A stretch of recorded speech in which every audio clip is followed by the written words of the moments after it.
যে আমরা একমত। না না, এটার মধ্যে আমাদের সে কোনো প্রসঙ্গ ছিল না, আমরা এই প্রসঙ্গে কথা বলিনি।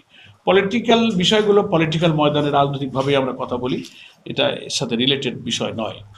তো আমরা সরকারকে সংস্কার, অন্তত নির্বাচন নিরপেক্ষ করে একটা সুন্দর রাষ্ট্রের রাষ্ট্রপতি, প্রধানমন্ত্রী, সাংবিধানিকভাবে কাঠামোগুলোতে যে সমস্ত তছনছ ছিল, ক্ষমতার ভারসাম্য ছিল না, এগুলোকে ফিরে আনার ব্যাপারে আমরা খুব সমন্বিত করে ভালো কিছু পরামর্শ দিয়েছি।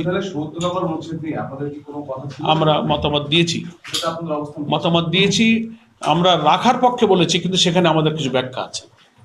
গণপরিষদ নির্বাচন নিয়ে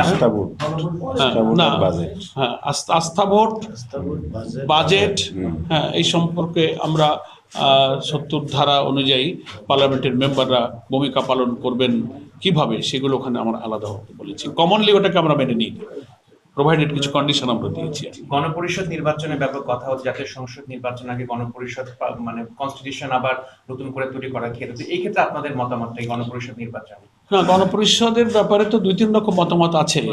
আমরা গণপরিষদটা প্রয়োজন হয় একটা দেশে, একটা নতুন সংবিধান প্রয়োজন হলে একটা কনস্টিটিউয়েন্ট কাউন্সিল গঠন করা হয়, গণপরিষদ। তো সেই কাজটা অনেক সময় পার্লামেন্টও করতে পারে, প্রয়োজন গণপরিষদও হতে পারে, সবটারই সুযোগ সেখানে আছে। তা আমরা এগুলোকে সম্মিলিত করে আমরা মনে করেছি যে আমাদের তো একটা পার্লামেন্ট এখন বিদ্যমান আছে, একটা দল নতুন গঠিত হলে তাদের নতুন কিছু কর্মনীতি, কর্মসূচি, পলিসি থাকতেই পারে, এটা কোনো দোষণীয় বিষয় নয়। সেই ব্যাপারে আমরা আমাদের কিছু মতামত দিয়েছি, গণভোটের ব্যাপারে আমরা আমাদের মতামত দিয়েছি। এইভাবেই আমরা সংস্কার কার্যক্রমটা হওয়া দরকার আর কি। আমাদের ৫ই আগস্টের অর্থাৎ জুলাই অভ্যুত্থানে এই দেশের মানুষের যে চেতনা, এই যে ২,০০০ মানুষের জীবনদান, ৩০,০০০ মানুষ যে আহত হয়েছে, একটা চেতনার ভিত্তিতে তারা জীবন দেয়। ফ্যাসিবাদকে বিদায় দেওয়া, কর্তৃত্ববাদী শাসন না হওয়া, লুটপাট, অনাচার, সাংবিধানিক কাঠামোগুলো সব কিছুকে তছনছ করা হয়েছে, পলিটিসাইজ করা হয়েছে, করাপ্ট হয়ে গেছে। এইগুলোকে সুন্দর করে সাজাবার জন্য আমাদের কিন্তু একটা জাতীয় ঐক্যমত্য আছে। স্বাধীনতা, সার্বভৌমত্ব, আমাদের গণতন্ত্র, আমাদের দুর্নীতি বিরোধী যে দৃষ্টিভঙ্গি, এইসব যে জাতীয় ঐক্যমত্যের কমন ইস্যুগুলোতে আমরা যেন একমত হয়ে যেতে পারি, আমাদের মতামতের মধ্যে সেই চেতনাই কিন্তু প্রতিফলিত হয়েছে। আপনারা কি জাতীয় নির্বাচনের আগে গণপরিষদ নির্বাচনটি চান? না, আমরা সেভাবে বলিনি। আচ্ছা, মূলনীতিতে ধর্মনিরপেক্ষতা আছে, সেখানে আপনাদের অবস্থান কি আছে? ধর্মনিরপেক্ষতার ব্যাপারে তো আমরা মতামত দিয়েছি যে ধর্মনিরপেক্ষতার যে ব্যাখ্যা এবং যে ব্যবহার, এটা আমরা পছন্দ করি না।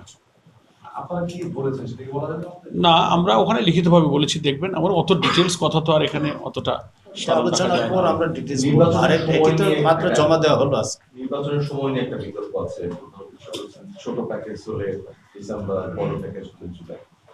আপনাদের দিক থেকে সময় নিয়ে কোনো কথা?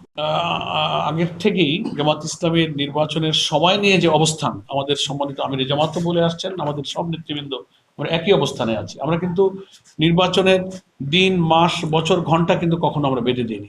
আমাদের কাছে সময়ের চেয়ে মোর ইম্পর্ট্যান্ট হচ্ছে ইলেকশনটা নিরপেক্ষ হবে কিনা। ইলেকশনটা 14, 18, 24-এর মধ্যে ইলেকশন যদি আবার হয়, তো সে 6 মাস কেন 2 বছর 5 বছর দেরি করে তো কোনো লাভ নেই। এই জন্য আমরা বলেছি যে 15 বছর একটা অবাধ নিরপেক্ষ নির্বাচনের জন্য যদি আমরা অপেক্ষা করতে পেরে থাকি, তো সেই নির্বাচন সুষ্ঠু নিরপেক্ষ করতে গিয়ে যদি মিনিমাম কিছু সংস্কার করার প্রয়োজন হয়, তার জন্য যৌক্তিক যে সময়টুকু দরকার জামাত ইসলামী সেই সময়টুকু দিতে প্রস্তুত। সেটা হতে পারে আমাদের চিফ অ্যাডভাইজার যেমন বা সরকারের পক্ষ থেকে কয়েক রকম কথা বলা হয়েছে। কেউ বলছেন ডিসেম্বর, কেউ বলছেন মার্চ, কেউ বলছেন জুন, কেউ বলছেন 18 মাস।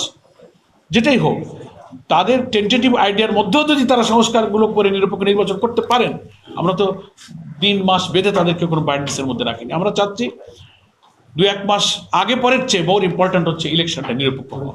সেইটা করতে যে কাজটুকু, সেটা যেন হওয়া চাই, এটার জন্য জামাত ইসলামের মতামত। এই জন্য আমরা কোনো ডেড লাইন আমরা কোনো বলি। ডেড লাইন সরকারকে ঘোষণা করতে হবে। আফটার রিফর্ম নির্বাচনের একটা রোডম্যাপ ঘোষণা করা উচিত সরকার, এটা আমরা দাবি করছি।